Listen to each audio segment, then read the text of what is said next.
Morjens.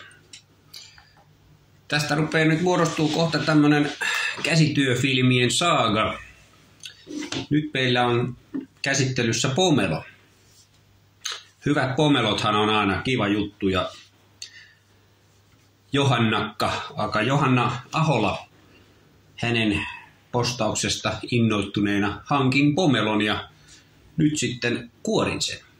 Katsotaan miten käy.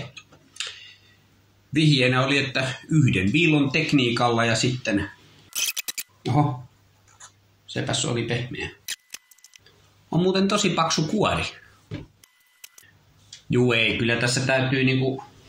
Ei se yksi viilto niinku auta. Tässähän täytyy tehdä niinku näitä muita. Tää on...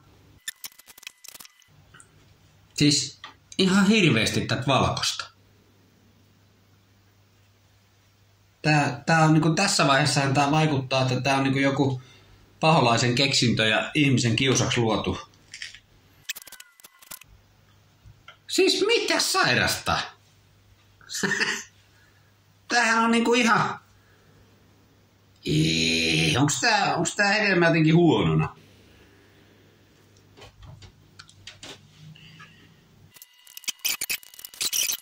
Täähän on ihan työleiri tää. Täällä on 1 000 000 pientä siementä.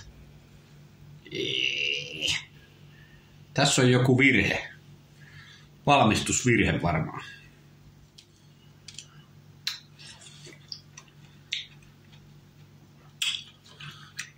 Joo. Kyllähän tää mautaa sitten kun pääsee tähän lihavaiheeseen. Ahaa, nyt ymmärrän niinku.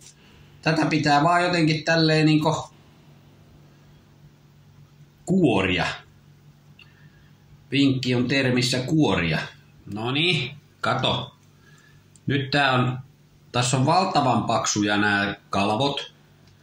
Pieniä siemeniä paljon, mutta kyllähän tää täältä niinku lähtee tälleen. Mutta on tää kyllä aikamoinen askartelukeskus, että kyllä mä niinku sanon, että arkiaamuina niin täytyy varata aika paljon aikaa, että sais pomelon syötyä. Ei ole ihan sellainen niinku naks auki ja huulee banaanityyppinen homma. Voisiko nyt Johannakka tai muut ammattilaiset niinku antaa vinkkejä, että miten tästä niinku... Tää on tiivis kuin... No ei nyt käytetä vertauskuvia, mutta... Miten tää viiltää vaan... Ei tästä niinku... Tää ei lähde niinku millään. Ihan mahdoton. Se on pakko vaan veistellä tuosta.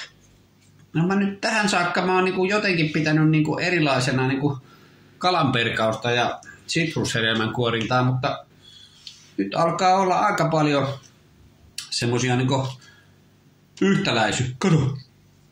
Nyt alkoi paljastua tämmönen selkäfile täältä. Kato.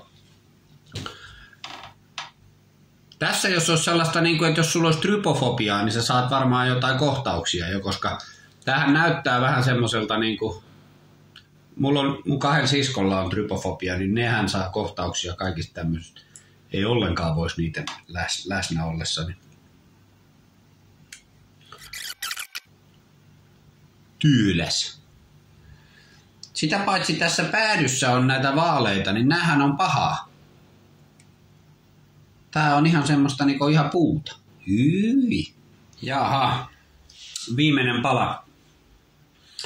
Nopea yhteenveto, niin on työläs. Valtavan paksut nämä kalvot. Valkoista asiaa kauheasti. Siemeniä mulla joka palassa varmaan niinku 10. Pieniä tommosia. En mä nyt sitä moiti, onhan tässä hyvä määrä tätä hedelmälihaa. Hyvää. Mutta niin suhteessa tähän vaivan näköön, niin on tää melkoinen askartelupallo, että henkilökohtaisesti niin ei kyllä mene silleen vakiojatkoon, että juhlatilanteisiin tai jos on joku erityinen resepti, niin sitten. Näin. Otetaan vielä pieni bonusklippi ihan tuosta lähikuvaa näistä saalista. Tässä. on se hyvän näköistä. Nams. No sehän loppukin sukkelasti, niin tähän vielä tämmönen editoijan lopputervehdys, että heippa, niin palataan taas.